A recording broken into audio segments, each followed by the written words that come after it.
This time, it's the Songhai Empire, The Songhai Empire. a civilization that thrived in the Sahel. Oh, yeah, the Sahel. It's a region in West Africa, Right. right on the edge of the Sahara Desert. Right. Not exactly the image that pops into your head when you think empire, huh?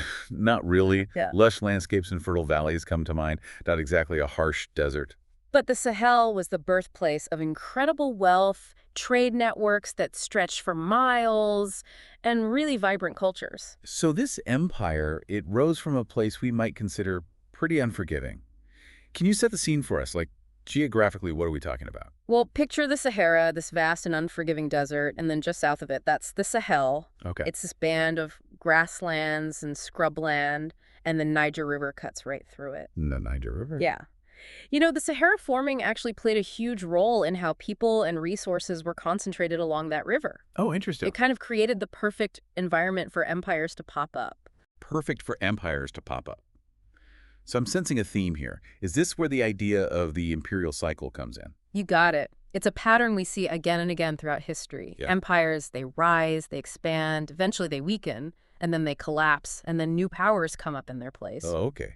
And this cycle, it played out in the Sahel, right? Yeah, and pretty dramatically, too. Dramatically. Think control over the Niger River.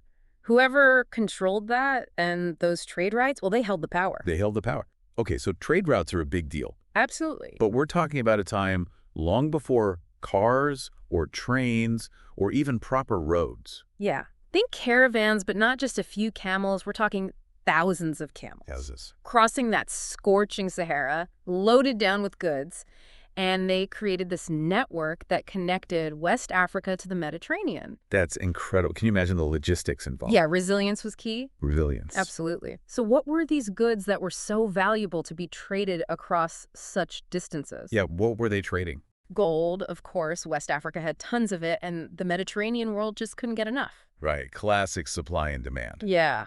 But in the Sahel, something perhaps even more valuable was salt. Salt, more valuable than gold. Think about it. Salt was scarce in the South, but it was essential for preserving food in a climate where, things went bad fast. Oh, yeah, that makes sense. So you have gold going south, salt going north, this exchange happening across vast distances. It's amazing how humans have always found a way to connect and exchange goods, even without modern technology. Absolutely. And here's the thing. They had this practice called silent barter. Silent barter, what's that? Traders, they'd arrive at a spot, lay out their goods, and then they'd step back, Oh, yeah. signaling for the local gold miners to come forward. The miners, they placed their gold dust next to the goods they wanted. If the traders were happy, they took the gold, exchange done, no word spoken. Wow, that is wild. Right, talk about ingenuity. Yeah. But you're right, it definitely required a high level of trust on both sides. Yeah, a lot of trust. And it shows just how sophisticated these social structures supporting these trading networks really were. So complex, yeah. But we should also talk about the elephant in the room. Oh, right. Slavery existed in this region too, right? Yeah, it did. It was different from the transatlantic slave trade. Different how? This was mainly debtors and prisoners of war, but sadly, it was a part of the economy. Yeah, it's a part of the story we can't ignore. So all of this, the trade, the culture, and yeah, the exploitation too, this all set the stage for empires to rise, right? Right. So where does the Ghana Empire fit into all of this? They were the first major power to really emerge in the region. The first? They controlled those key trade routes, and they were masters of ironworking, which gave them a big military advantage. Ah, so they were strong. Yeah. They also had a pretty efficient system of taxation, brought in a lot of wealth. Control over trade equals power. But what happened to them? They declined, right? Right. Like a lot of empires, they fell victim to a mix of internal and external pressures. Over time, they faced challenges from their neighbors, and then internal conflicts just kind of weakened their grip on power. So that's when the Mali Empire came in. Right, waiting in the wings to seize their moment. And they became even more powerful than Ghana. They did. Much more powerful and wealthy. They expanded their territory, took over even more of those trade routes, and their most famous ruler, Mansa Musa, well, he's a legend. Mansa Musa, that name rings a bell. What made him so legendary? His pilgrimage to Mecca in 1324, it was epic. Epic.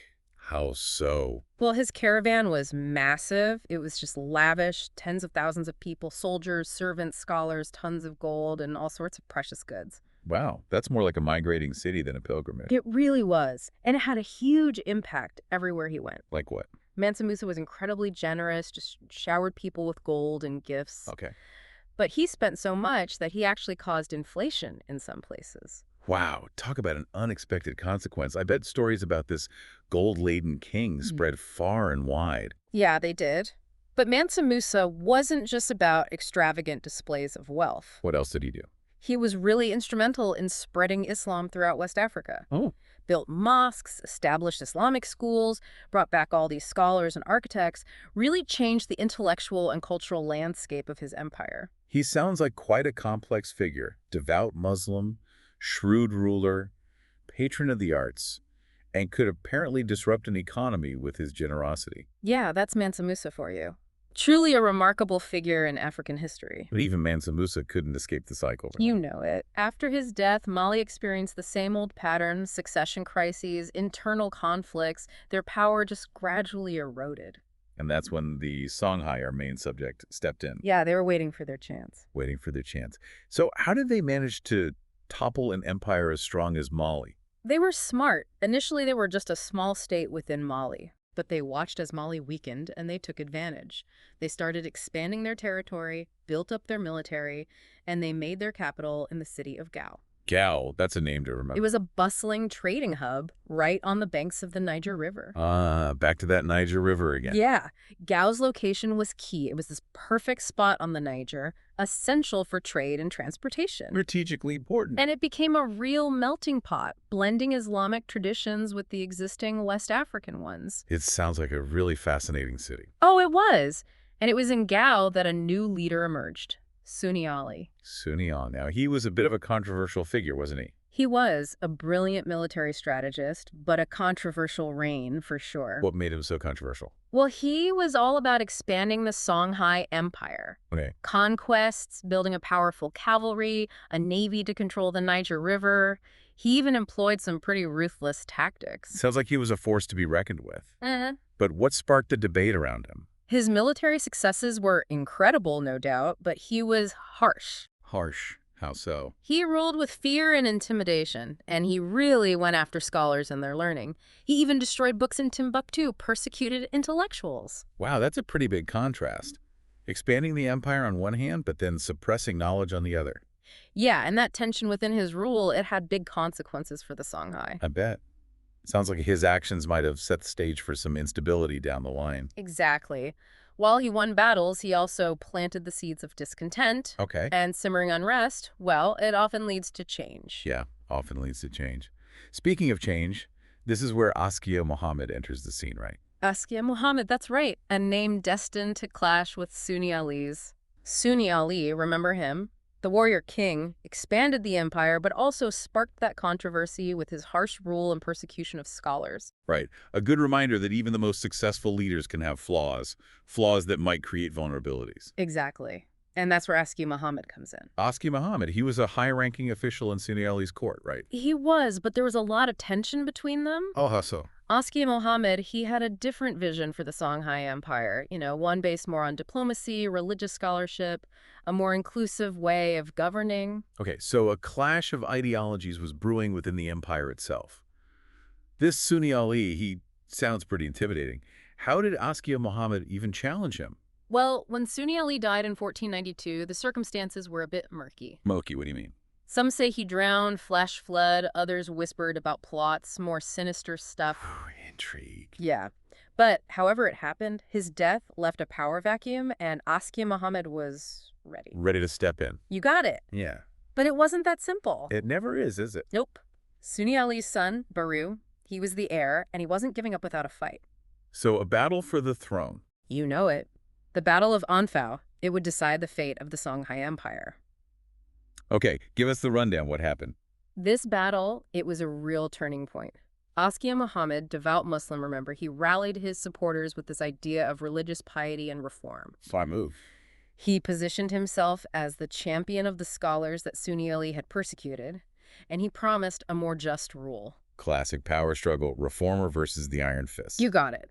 And at Anfao, Askiya Muhammad's forces, They won. So, a new era for the Songhai Empire. Big time. A very different era than under Sunni Ali. Okay, paint us a picture. What was life like under Askiya Muhammad? He set out to turn the Songhai Empire into this flourishing center of Islamic learning and trade. Oh, wow. He brought Timbuktu back to life, after it had suffered under Sunni Ali. Okay. Invited intellectuals from all over the Islamic world, brought them to Timbuktu to teach and debate in the mosques and universities. So, a complete reversal of Sunni Ali's policies. Yeah, a real statement about the value of knowledge and intellectual exchange. He sounds like he understood that a thriving empire needed more than just military power.